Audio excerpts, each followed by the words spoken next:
ทริปสุดท้ายในลอนดอนของเฮามื้อนี้ก็อยู่ที่เบอร์มิงแฮมพาเลทพี่น้องคนหลายแท้หลายว่าหัวก็จะมาอีหยังเนาะสะอ้อนแบบหลายแท้หลายว่าย่างยันติดกันเนาะบางคนเขาเจ้ามาหลายเนาะอยู่ที่เบอร์มิงแฮมพาเลทนี่ก็จะเป็นพระราชวังของราชอาณาจักรคิงอังกฤษที่ว่าเพิ่นอาศัยอยู่ณปัจจุบันนี้เนาะทางหน้าก็จะมีหูปั่นที่ค่อยประการตาก็คือหูปั่นเนาะเขามักหูปั่นแบบนี้ทุกคนสีทองเหลืองอำลามเลยจ้าส่วนว่าทั้งด้านหลังก็จะเป็นอาคารหรือภาษาที่ว่าเพิ่นอยู่เนาะแต่ว่าถ่ายรูปบ่ได้ดอกพี่น้องเพราะคนหลายเนาะก็ถ่ายเห็นแต่ยอดน้อยเดียวนึงเพราะคนหลายเนาะคนแหย่กันบ่ฮู้ว่าเขาจะมาอีหยังเนาะส่วนหลายคนที่มาก็จะเป็นนักท่องเที่ยวเนาะแต่ละมื้อเพิ่นก็จะมีขบวนของเหล่าทัพทหารเนาะเพิ่นจะมีการเปลี่ยนการ์ดกันเดี๋ยวทุกคนจะเป็นคล้ายๆแบบนี้เนาะจะมีการยางโซโตสิว่ายางโซโตก็แม่นแล้วพี่น้องเพราะว่าจะแม่นเหล่าทัพทหารเพิ่นเนาะเพิ่นจะมีขบวนแห่มาและก็ขบวนของทหารเพิ่นจะเปลี่ยนเวรกันเขากาดนะทุกคนหลายคนนักท่องเที่ยวก็จะมารอชมภาพบรรยากาศแบบนี้ทุกคนก่อนจะได้มาสถานที่แห่งนี้ซะทุกคนเอ้ยเนาะเบิ่งแม่คนบ่ได้หลายเนาะยางอันนี้ขันกันอยู่หั่นว่าก็จะเห็นบรรดาเหล่าทัพทหารเนาะที่ว่าเพิ่นเดินขบวนแบบนี้ทุกคนตามที่ถามอันผู้คนที่เขาเจ้าเคยมาเนาะเลยถามแฟนก็คือจะปฏิบัติหรือว่าจะจัดแบบนี้ทุกๆวันทุกคนแต่ว่าจะมีโมงที่เพิ่นจัดเนาะหลายคนก็จะมาถาเบิงถาส้มนะบรรดานักท่องเที่ยวที่มาจากหลายประเทศเนาะเขาก็จะมาถาเบิงขบวนการแบบนี้ทุกคนขบวนการแห่แบบนี้ข่อยก็บ่ฮู้ว่าหลายคนเคยเห็นบ่เนาะข่อยก็เป็นครั้งแรกที่เคยมาเนาะสถานที่แห่งนี้พระราชวังเนาะของราชอาณาจักรคิงที่ว่าเพิ่นอยู่ณปัจจุบันก็จะมีขบวนการแบบนี้เลยจ้ะทุกคนเนาะแม้ทุกคนร้ายเนาะละคนร้ายอีหลีเนาะข่อยบ่ฮู้ว่าคนจะร้ายแบบนี้ทุกๆมื้อบ่เนาะตามที่ถามคนที่เขาเจ้าเคยมาเขาเจ้าว่าแต่ละครั้งที่เขาเจ้ามาก็ร้ายแบบนี้เลยเนาะ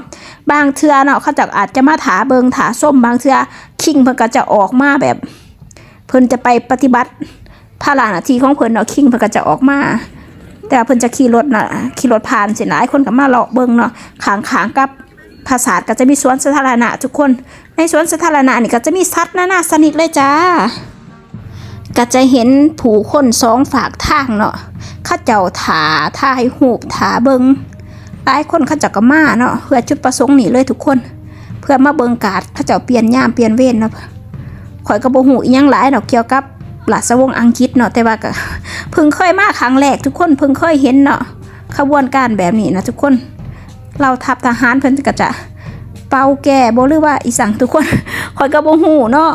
แต่ว่าอยากให้ทุกคนเบิ่งนำกันก็เป็นครั้งแรกที่เคยมาเนาะจะเห็นนักท่องเที่ยวมาจากหลายประเทศเนาะหลายสัญชาติเพราะว่าฟังได้จากสำเนียงเสียงปากเขาเจ้าทุกคน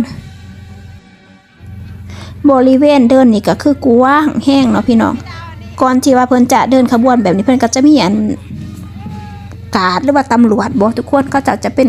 คนจัดสรรจัดระเบียบเนาะว่าเฮาต้องอยู่จุดนั้นจุดนี้เฮาบ่สามารถสิเข้าไปไกลได้เนาะเพิ่นก็จะมีระเบียบของเพิ่นเนาะห่างจากพระราชวังมาน้อยเดียวทุกคนหรือว่าสวนสาธารณะเพิ่นน่ะทุกคนก็บ่ได้ไกลแนวยางเข้ามาฝากนี่ทุกคนจะเห็นสัตว์นานาชนิดทุกคนสัตว์น่ะหลายแท้หลายว่าคอยสะอ้อนสัตว์น่ะทุกคนโดยเฉพาะเป็นกระหอก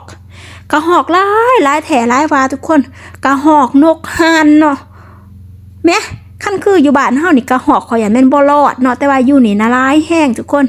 ข่อยสะอ้อนตัวนี้นี่นะมันก็บ่ได้ย่านคนอีกแล้วทุกคนมันบ่ได้ใส่ว่าสิย่านคนบ่เฮาเข้าไปไก่ถ่ายรูปมันนี่เซยดีบ่ดีนะมันสิแล่นมาหาเฮาซ้ำทุกคนขอยก็ฮักก็เคยเห็นเนี่ยทุกคนเห็นบ่กระหอกมันแล่นเต้นอยู่นกกะหลายทุกคนเป็นพวกห่านแล้วก็นกแก้วก็หลายสถานที่แห่งนี้เนาะนักท่องเที่ยวเขาจะมักมา